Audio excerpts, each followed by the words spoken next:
Hello, good morning to all of you. Today we are going to discuss about the concept regarding the Gauss theorem. Now, just before that, there are a few important terms that to be discussed, such as area vector, solid angle, so that we can very easily understand the concept of Gauss theorem. So first, start through the area vector. So let's start. Now, as we know that area is a scalar quantity. We are talking about a very small area, surface area. Then we can consider that small area as a vector quantity. It means the small area of any surface can be represented by a vector. Now, there is a surface. You can take it that is an arbitrary surface, and if we choose a part of it, that is elementary part of it, then we can say that the elementary part of that surface area will be considered as a vector quantity.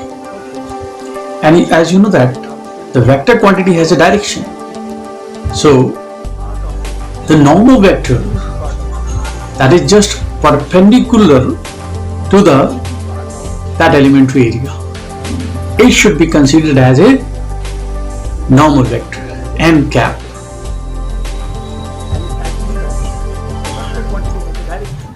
As we know that an elementary area that is to be considered as ds. So the ds vector will be that area vector which points away with respect to that area.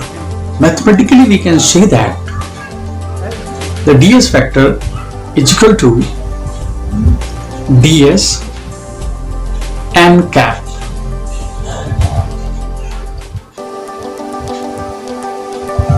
Now, that is about an area. So, what about an electric flux? That is all. Now, what about an electric flux? Simply, we can say that it represents the number of lines passing through cross-section area is called the electric flux. So in a simple word, we can say that now electric flux will be defined as the total number of lines passing through the normal area. With the help of figure, we can say that there is an arbitrary surface S, and there are the electric field lines which are passing through it. Then we can say that we will consider the different elementary area vectors at the different positions, such as in the case 1 situation, here the ds vector is just along the direction of field. So you can say that is one situation. And the second one is when the ds vector makes an acute angle theta with the field direction, second case. And the third one is that the area vector ds makes an angle 90 degree with respect to the field direction. And another case, here the area vector makes an angle 180 degree with respect to the field direction.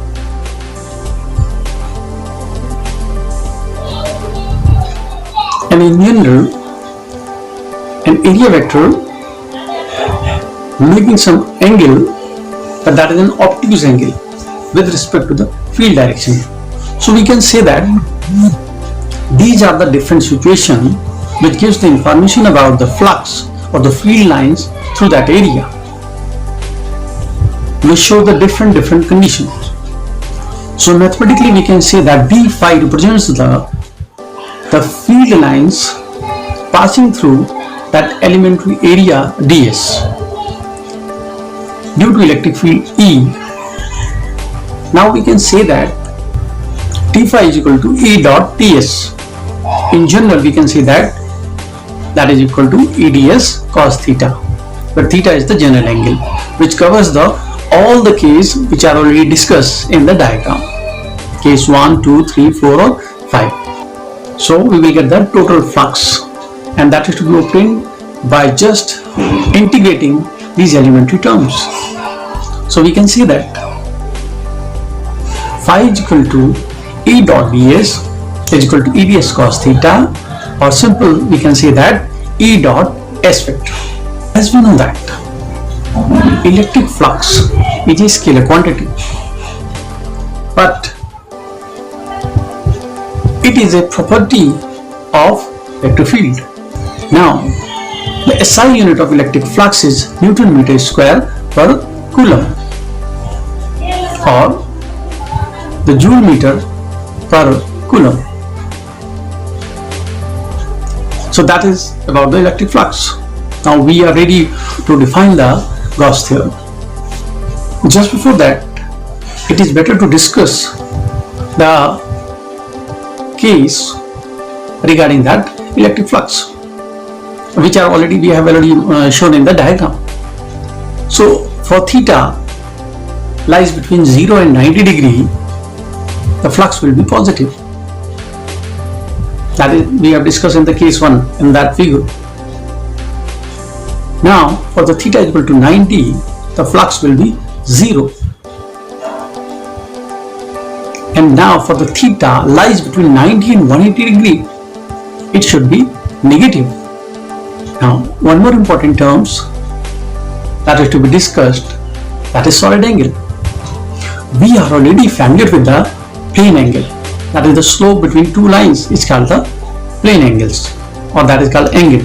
But when we are talking about the 3D, then we have to define the solid angle. So let us start now. It can be defined as the three-dimensional equivalent of ordinary two-dimensional plane angle. Now as we know that the unit of angle, SI unit of angle is radian, but here the unit of solid angle is steradian. We can consider the figure like this, conical shape, very similar to the ice cream cone. You all know that. So there is a radial vector from the pinpoint in outward direction, that is denoted by here r cap, and d omega is the angle subtended by this planetary geometry. Let n cap is the normal vector at an arbitrary point at a distance small r. Let that is ds vector. This one is ds vector, and now the angle between the unit vector and normal vector is theta. So we can define the solid angle. It will be defined as the angle subtended by the area element ds at the center point O for a sphere having a radius small r. Then we can say that mathematically d omega is equal to ds cos theta upon r square. That is the angle subtended by this elementary area ds vector.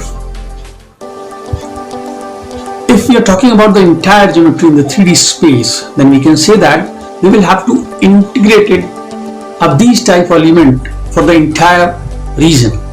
Then we can say that the omega is equal to integration of d omega, and we will get integration sign ds cos theta upon r square,